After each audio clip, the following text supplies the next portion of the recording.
Maratha lobby के बीच में एक दलित नेता इतना कैसे राइज कर गया और देश का गृह मंत्री बन गया? आपको कभी लाइफ में ये फील हुआ पॉलिटिकल करियर में कि आप दलित हैं, ये रियलाइज अलग से कराया गया? कभी कभी होता था, जो बावड़ी में उतरने को नहीं देते थे दलितों को, उस कुछ स्नान किया, पानी को गया तो उसे शुद्ध करते थे। अभी जिस विलेज में मुझे वो बावड़ी में तालाब में उतरने को नहीं दिया था और पानी शुद्ध किया था, उसी विलेज ने मुझे इतनी बड़ी तादाद से चुन के दिया है और वोटिंग किया है लोगों ने।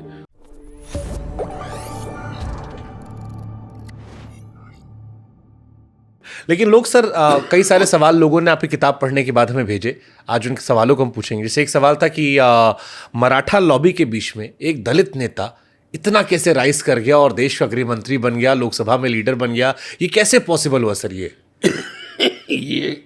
ये तो बहुत लोग पूछते हैं, लेकिन मराठा हमेशा मुझे मदद करते रहे। कोई मेरे से नाराज नहीं था। चाहे शरद चंद्र जी थे जिन्होंने मुझे पॉलिटिक्स में लाया, उसके बाद वसंत दादा पाटिल आ गए, नीलंगेकर जी आए थे। नीलंगेकर के मंत्री परिषद में मैं था, मैं मुख्यमंत्री बना तो नीलंगेकर जी मेरे मंत्री परिषद में मंत्री थे। ऐसा ये तो लोकशाही का नीचे ऊपर वाला काम होता है।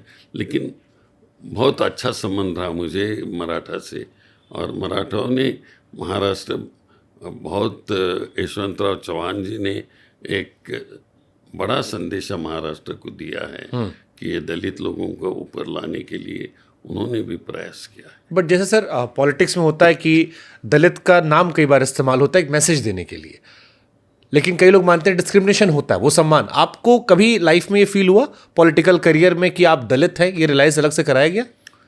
कभी कभी होता था, नहीं ऐसा नहीं है, लेकिन वो थोड़ा देर के लिए होता था। लेकिन ये मुझे सब मराठा मुझे चाहते थे, मेरे से प्यार करते थे, क्योंकि मैं भी इनसे पंगा नहीं लेता था।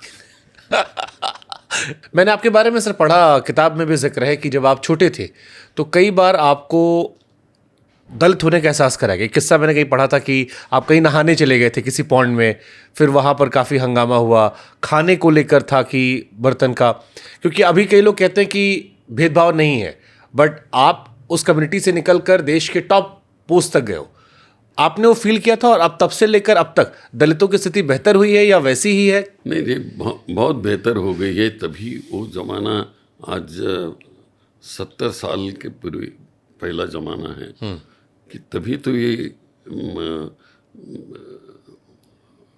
जो बावड़ी में उतरने को नहीं देते थे दलितों को, उस कुछ स्नान किया, पानी को गया तो उसे शुद्ध करते थे। ये अंधश्रद्धा थी ये, लेकिन लोगों में काफ़ी अभी परिणाम बदल गया है, ये अंधश्रद्धा निकल गई है। अभी जिस विलेज में मुझे वो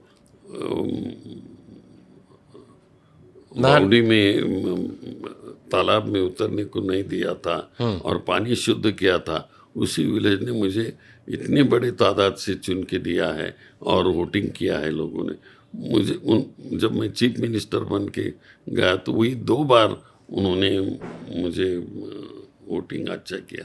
तो ये आज वो बात नहीं रही है, आज तो सब इकट्ठा हो गए। ब्यूटीफुल। शरद जी आपको बहुत प्यार करते थे, उन्होंने पॉलिटिक्स में लाया था और वो मुझे प्यार करते हैं। तो अभी भी आप लोग फोन पे बात करते रहते हो रोज? हाँ, हमेशा हमेशा करते हैं। मैंने किस्सा सुना सर कि मैंने बताया एक, अभी मेरा वीडियो वायरल हो रहा है यूट्यूब पे, देखा मैंने। नहीं, वो अकलूज में जहाँ मेरे कलीग मोहिते पाटिल जी, विजय सिंह मोहिते पाटिल जी मेरे डिप्टी चीफ मिनिस्टर थे, तो उनके वहाँ मेरा एक सत्कार हो गया था 84 ईयर के बारे में। तो वही मैंने बता था ये शरद चंद्र जी के बारे में कि यशवंतराव जी चौहान, उन्होंने महाराष्ट्र को इतना बड़ा बनाया, और वो यशवंतराव जी के शिष्य है, डिसाइपल है शरद राव। तो उन्होंने वही दीक्षा ले ली, दिशा ले ली और महाराष्ट्र को सर्वधर्म समभाव की भूमिका उन्होंने बताई। मैंने किस्सा पढ़ा था सर कि शरद पवार साहब जब आपको पॉलिटिक्स में लेकर आए, क्योंकि आप पहले खाकी वर्दी वाले थे फिर खादी वर्दी वाले बने, तो आपको जब पहली बार टिकट नहीं मिला तो शायद उनकी आंखों में आंसू आ गए थे। हाँ, वो महाराष्ट्र में तो मुझे टिकट रिकमेंड किया था यूनानिमस, लेकिन दिल्ली में चेंज किया टिकट। और तभी वो जब आए थे, मैं रिसीव करने के लिए गया था एयरपोर्ट पे, तो जब उतर गए तो उनके आंखों में आंसू थे कि मुझे तुझे मैंने टिकट नहीं मिलवा के दे दिया, इसका बहुत दुख था। तो मैंने बोला था, शरद राव जी आप इसका विचार मत करिए, मैं तो बचपन से रास्ते में स्ट्रीट पेल्डर बोल के काम किया हूँ, तो मेरे ये तो चैलेंज स्वीकारना मेरा काम है, मिल जाएगा, अभी इसमें क्या है, बोला। ऐसा बोल के हम चले आए।